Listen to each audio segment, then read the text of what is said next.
This audio case is brought to you by Laudio.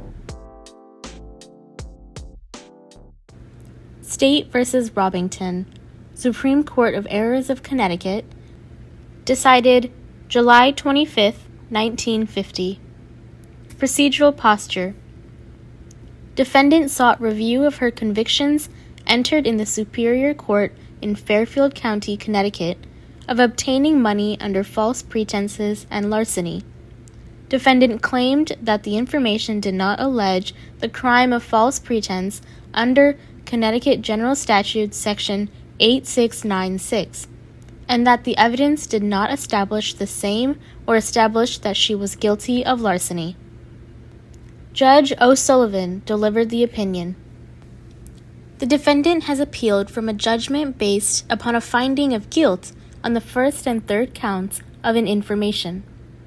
The former charged her with committing the crime of obtaining money under false pretenses in that, quote, on or about the 23rd day of June 1948, the said Margaret Robington did obtain from one I. Chancey Lewis the sum of $600 in cash and $3,000 in property, by false and fraudulent representations and pretenses that she, the said Margaret Robington, would use said money for the purchase of a Cadillac automobile for the said I. Chancey Lewis, contrary to the statute, end quote. The assignment of error addressed to this count attacks the finding and conclusion of the court, but the ultimate question is presented by her claim that she could not, upon all of the evidence, properly be found guilty beyond a reasonable doubt. This assignment of error goes to the root of the criminal accusation. It raises the query whether any false pretenses were either charged or established. The state claimed a conviction under General Statute Section 8696. This reads, in part, quote, obtaining money under false pretenses.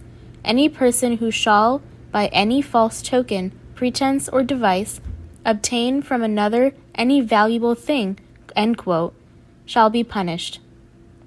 The information does not allege a crime under this statute.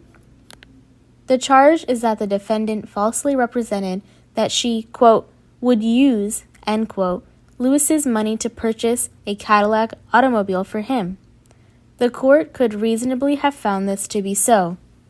The statutory crime which the count purported to allege, however, is committed only when the false pretenses by which money or property is obtained relate to a past or an existing fact. A false pretense is, quote, a representation of some fact or circumstance calculated to mislead, which is not true, end quote. A mere promise to do an act, even though the promisor has, at the time, no intention of keeping it, is not such a pretense or device as to come within the statute against false pretenses. The most that can be said of the evidence is that it established that Lewis parted with his property as the result of false promises made by the defendant as to her future conduct. It follows that neither the evidence nor the information justifies a conclusion of guilt on the first count. In holding to the contrary, the court erred. The third count, upon which the defendant was also found guilty, charged that, quote, on the 20th day of September 1948, the said Margaret Robington did commit larceny of a 1948 Chrysler sedan of the value of $3,000, the property of the Bonded Auto Sales Incorporated and the Par Motor Sales Incorporated, Connecticut corporations, end quote. The court could reasonably have found, as it did, that during August 1948, the defendant approached Benjamin Bannett, the president of the Bonded Auto Sales Incorporated, a corporation dealing in new and used cars. That she told Bannett she wanted a new black Chrysler sedan. That, not having one in stock, he took her to Par Motor Sales Incorporated, where an official of that company named Kramer showed her the model she had in mind. that Kramer turned the Chrysler over to her upon her assurance as well as upon Bannett's oral guarantee that she would return the car on the following Monday morning or pay the sum of $3,015. That she did neither, but on the contrary, used it for her own purposes for over 2 months and then removed it from Connecticut and concealed it in New Jersey, and that at no time did she intend to pay for the Chrysler. The court further found that when Parr Motor Sales Incorporated delivered possession of the car, it did not intend to transfer title. The last finding is vigorously challenged by the defendant. The state was attempting to establish the crime of larceny by trick. This crime is committed when one obtains, quote, the possession of personal property of another by deception, artifice, fraud, or force, with the intent on the part of the person obtaining it to convert it to his own use and permanently to deprive the owner of his property.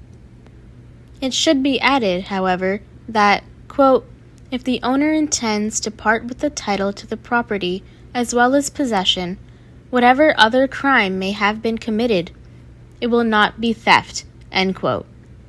The importance of the finding that the owner did not part with title is obvious. If support for this was lacking, the defendant was improperly convicted of larceny, even though the evidence established, as it did, the other essential elements of the crime. Whether title passed to the defendant depended on the intention of Parr Motor Sales, as disclosed by the statements and acts of its authorized agent. The court found with reason that the Chrysler was placed in the defendant's possession conditionally. She was to return it or pay for it on the following Monday. This condition, attached to the delivery, destroys the theory of a completed sale. The transaction was not dissimilar to one where an automobile is entrusted to a would-be purchaser who is to try it out by driving it around the block, but who then makes off with it. The allegation in the information of title in both Bonded Auto Sales Incorporated and Parr Motor Sales Incorporated did not prejudice the defendant. The court's conclusion of guilt was justified. Error is assigned in the admission of an exemplified copy of a record showing the defendant's conviction of a felony in 1939. The objection was that the evidence was too remote. The record was properly admitted to affect the credibility of the defendant. The fact that it was the record of a conviction 10 years before went to its weight, not to its admissibility. There is no error in the judgment on the third count. There is error as to the first count. The case is remanded with direction to modify the judgment as to the first count to adjudge the defendant not guilty on that count. In this opinion, the other judges concurred. For more audio cases, visit us at laudioforlisteners.com. Follow us on Instagram and Facebook, and subscribe to our YouTube channel.